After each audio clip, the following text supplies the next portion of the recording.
Hello friends, my name है सिमरन और मैं आप सबका अपने channel my life my opinion में वेलकम करती हूँ। सबसे पहली बात तो सॉरी फ्रेंड्स, आज मुझे लाइव आना था बट कुछ मुझे अर्जेंट काम हो गया तो मैं उसको लाइव को स्टार्ट ही नहीं कर पाई।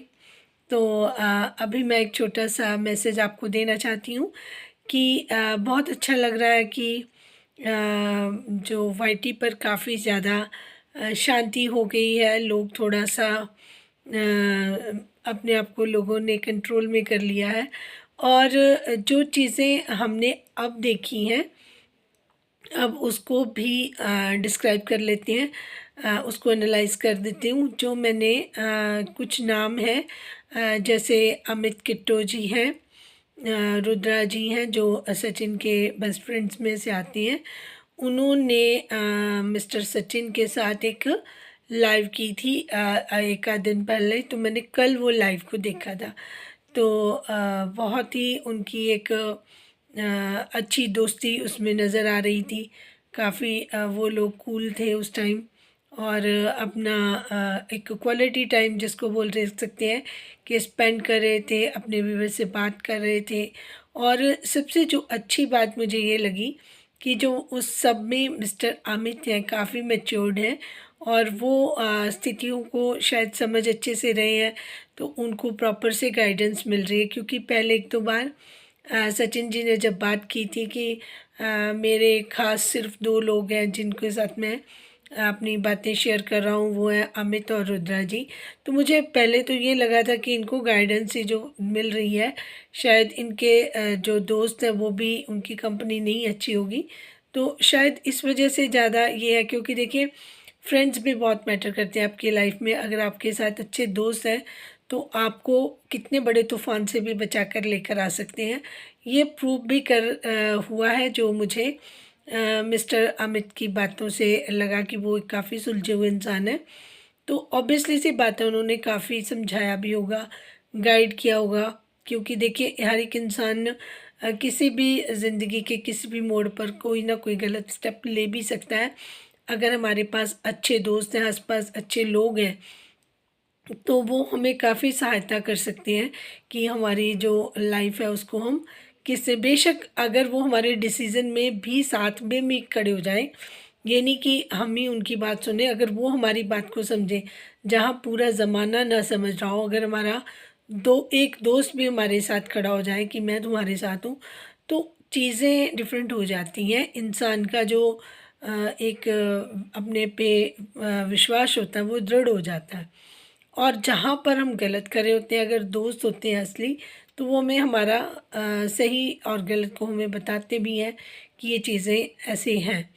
और जो सबसे हैरानी वाली बात मुझे ये लगी, जहाँ पर रिएक्शन चैनल वालों के अगर हम कमेंट्स पढ़ते हैं या रिएक्शन चैनल की बातें सुन रहे, क्योंकि मैं सिर्फ नेहा को जानती थी, जो वो भी मैंने उनकी रील्स देखी थी। मैंने उनको कोई सब्सक्राइब नहीं किया था। कई बारी उनकी रील्स अपने आप पे ऑटोमेटिकली जैसे चैनल्स पर दिखाई देती हैं, यूट्यूब पर आ जाती है तो इंसान देख लेता है।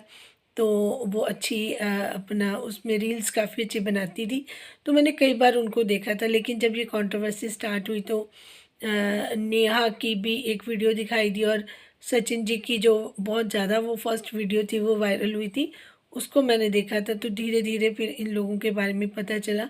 बट फिर भी मैं जो सचिन से रिलेटेड उनके रिलेटिव्स थे, मदर, वाइफ, उनका भाई, है ना, और उसके अलावा रिएक्शन चैनल्स, नेहा नेहा के भाई, यहाँ तक कि मैं देख पाई थी। मैंने कभी रुद्रा जी को नहीं देखा था, क्योंकि वे इस कंट्रोवर्सी से ज़्यादा उन्होंने कोई स्टेटमेंट नहीं दी थी, उनके बारे में कुछ पता नहीं था।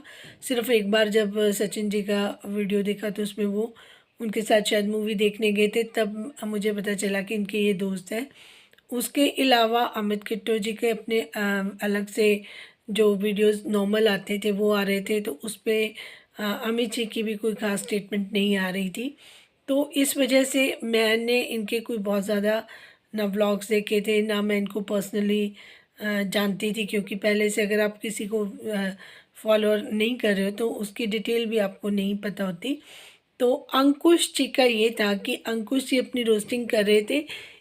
उनको जो कुछ रिएक्शन चैनल वालों ने गाइड करके इस चीज़ में, इस कंट्रोवर्सी में लेके, हालांकि स्टार्टिंग में अगर देखिए तो अंकुश अवॉइड कर रहे थे, वो इसमें आना नहीं चाहते थे, बट सम हाउ किसी तरीके से वो इसमें इन्वॉल्व हुए, किसी ना किसी के कहने पे हुए या जैसे भी, है ना। तो चीज़ें डिफरेंट होती गई। अब क्या है कि इन दोनों का आपस में थोड़ा सा मनमुटाव तो है, इस चीज़ को भी तो मानना पड़ेगा, क्योंकि जो पहले अच्छे से चाहे नॉर्मल फ्रेंड्स से, चाहे अच्छे नहीं भी होंगे या अच्छे होंगे, तो बिना वजह दोस्तों के अंदर ये फीलिंग आ गई है अब। तो वो नज़र भी आ रही है कि इनकी ये चीज़ आपस में अंदर थोड़ा सा, क्योंकि अभी नई नई बातें हुई हैं, एक दूसरे पे वीडियोस बनी है, तो वो चीज़ नहीं है। लेकिन जब लाइव में ये बैठे, हल्का फुल्का सा माहौल था, लाइट इनके मूवमेंट से, तो ये थोड़ा सा कंफर्टेबल नज़र आए, तो काफ़ी अच्छा लगा कि चलो वाईटी का जो एनवायरनमेंट है वो बहुत ही शांत हो रहा है। लोगों को चीज़ें उतनी डरावनी नहीं नज़र आ रही जितना लोग पहले परेशान हो रहे थे, टॉर्चर हो रहे थे मेंटली।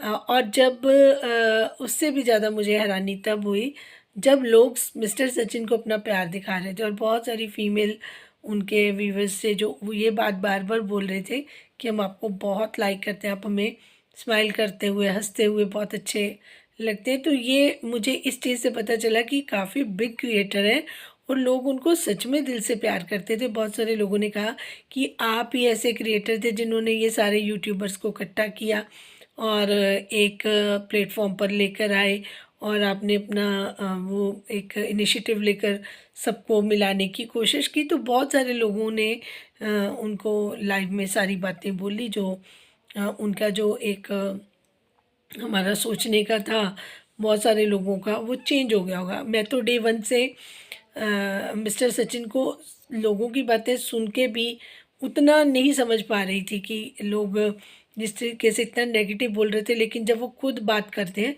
तो वो मुझे उतने नेगेटिव नहीं लगते थे जितने लोगों के द्वारा बताए जाते थे।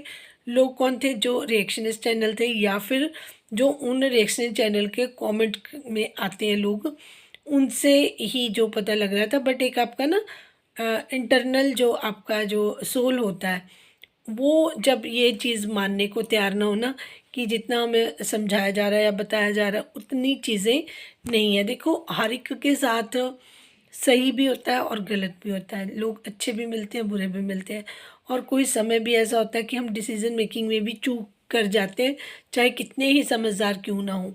तो ऐसा ही कुछ मुझे लगा कि मिस्टर सचिन के साथ भी हुआ है। वो इंसान इतने बुरे नहीं हैं जितने अभी नज़र आ रहे हैं।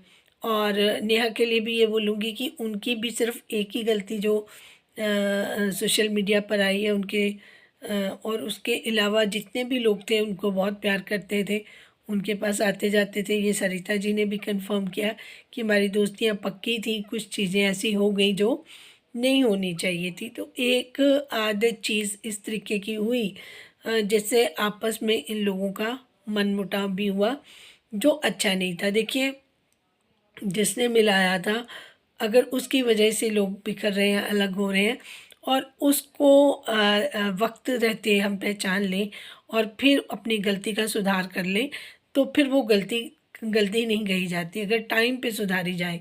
अब जिन लोगों के साथ इनके आपस में डिफरेंसेस हुए हैं, चाहे वो सरिता जी थी या फिर कोई भी था, है ना, अगर ये सारे अपने भेदभाव भुलाकर फिर मिलकर अपनी कुछ अच्छे लेकर आएंगे अपनी चीज़ें, व्लॉग अपना अच्छा कंटेंट अपना बना के लोगों को दिखाएंगे, तो लोग उसी तरीके से एंटरटेन होते रहेंगे जिस तरीके से पहले हो रहे थे। क्योंकि उनकी जो फीमेल व्यूअर्स थी वो भी इतनी लेट नाइट तक बोलती रही कि आप प्लीज़ सब लोग खुश रहिए, मिल के रहिए, और किसी ने वो पुरानी बातें नहीं कही और ना ही ज़्यादा किसी ने ताने मारे। हर कोई कहता है कि ठीक है, गलती हो जाती है, वो सारी चीज़ें भुलाकर आप आगे बढ़ो, यही मैसेज उनको गया। और जिससे बहुत फ़ायदा ये होगा कि सचिन जी को भी जो अंदर से एक चीज़ खाई जाता है ना इंसान को कि मेरे से भी गलती हुई है, तो वो आगे बढ़ने में उनको काफ़ी प्रोत्साहन मिलेगा। क्योंकि जब उनको ऑडियंस ही उनको प्यार दिखाएगी कि आप कोई बात नहीं, अब इस चीज़ को ख़त्म करके आप आगे बढ़िए, तो चीज़ें अपने आप स्मूथ होती जाएंगी। तो अगर ये चीज़ें ठीक हो रही हैं तो मैं सबसे रिक्वेस्ट करूँगी, चाहे जो भी देखने वाले हैं और जो क्रिएटर्स हैं और प्लस रिएक्शन इस चैनल है, अगर ये चीज़ ख़त्म हो रही है, इस कंट्रोवर्सी को ख़त्म होने दो। और ये इनका पर्सनल जो चीज़ें हैं, जैसे कि उनकी वाइफ से है या दूसरी किसी तरीके से हैं, वो अपने हिसाब से ही उनको ठीक कर लेने दो। उसमें ज़्यादा अपना कहते हैं ना कि हिस्सा जो है हमें नहीं डालना चाहिए। जो चीज़ें गलत थी हमने वो सारी चीज़ें बोल दी, अपोज कर दी। उनको भी पता चल गया था कि ये चीज़ें गलत हुई हैं, रियलाइजेशन हो गई है। और मुझे लगता है बहुत अच्छे तरीके से उनको इसका खामियाजा भी भुगतना पड़ा, ऑडियंस की नाराज़गी भी सहनी पड़ी, सब कुछ हो गया। लेकिन अब जब चीज़ें बिल्कुल ख़त्म होने वाली हैं तो वो बिल्कुल ख़त्म ही हो जाए, वो ज़्यादा बेटर है। इसके अलावा मैं यही विशेस करूँगी कि जितने भी क्रिएटर हमने लाइव में देखे वो बहुत लाइट माहौल में बहुत अच्छे लग रहे थे एक दूसरे के साथ। अगर यही मिलके अपनी न्यू ईयर में या न्यू ईयर के लिए कुछ अच्छा प्लान करके अपनी ऑडियंस जितनी वो हर्ट हुई थी उतना उनको एंटरटेन करेंगे तो वो बैलेंस हो जाएगा। पुरानी चीज़ें लोग भूल जाते हैं, नई चीज़ें लोग याद रखते हैं। तो नया साल आ रहा है, नई प्लानिंग के साथ, नई ऊर्जा के साथ ये सब लोग मैं तो यही प्रेयर करूँगी कि आप लोगों को एंटरटेन करते रहें और अपने कंटेंट के हिसाब से आप लोगों के साथ जिस फॉलोअर को ज़्यादा पसंद करते हैं, जो अमित जी को करते हैं, किट्टो जी को करते हैं, है ना, अंकुश स्वाति जी को करते हैं या सचिन को करते हैं या उनके और भी जो क्रिएटर हैं उनको पसंद करते हैं, तो वो सब स्मूथली उन लोगों को देखें, प्यार करें।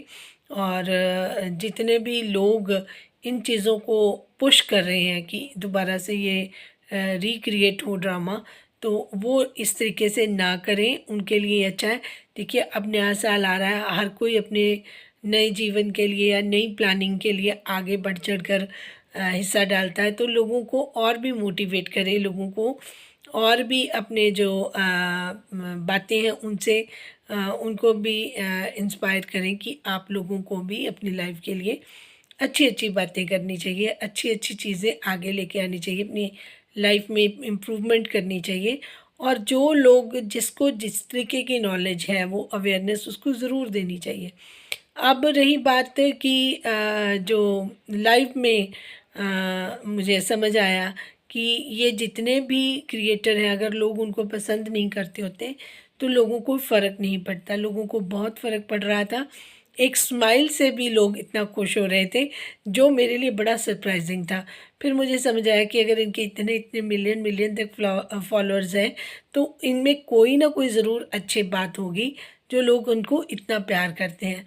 तो बस यही याद रखें, जो अच्छी यादें हैं उनको आप अपने साथ समेट कर रख सकते हैं, जो बुरी यादें हैं उनको आप मन से निकाल सकते हैं। ये व्यूअर्स के लिए भी है, क्योंकि देखिए अगर हम शांत रहेंगे, अच्छे रहेंगे तो अपने घरों को, अपने समाज को भी अच्छा बना सकते हैं।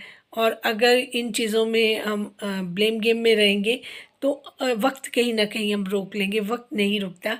अब नया साल 2025 है ना, ये चेंज होकर हमारी ज़िंदगी में नए रंग भरे। और इसी उत्साह के साथ मैं सब लोगों को बेस्ट विशेस बोलती हूँ, जितने भी क्रिएटर हैं, जो लोग अपने नए नए अपने चैनल लेकर आ रहे हैं, अपने कुछ भी करना चाह रहे हैं, वो अच्छे काम करें और उसी में हमें अच्छा लगेगा। रही बात, एक मैंने जो आप लोगों से शेयर किया था कि एक लाइव जो ब्लेसिंग्स लाइव होगी वो ज़रूर मैं स्टार्ट करूँगी। आज कुछ मुझे ज़रूरी काम पड़ गया था जिसकी वजह से आज पॉसिबल नहीं हुआ, तो in future and a day और टू हम लोग ज़रूर इसको करेंगे। मे बी एक पर्सन ज़रूर है जिसकी वजह से ये डिले हुआ है, तो उसकी ब्लेसिंग्स शायद उसको मिलनी ज़रूरी होंगी। इस वजह से शायद मुझे जो पर्सनल लग रहा है, I will share whole story, मैं पूरी की पूरी कहानी आप लोगों के साथ शेयर करूँगी। और नेक्स्ट कल किसी अच्छी उसके साथ आपको मिलती हूँ। पर मैं ये ज़रूर कहूँगी कि अब अपना दिल ज़रूर बड़ा करें और जो चीज़ें पीछे रह गई हैं उनको पीछे छोड़कर हम सब आगे बढ़ते हैं, आगे की तरफ देखते हैं। Thank you so much for watching. Thank you.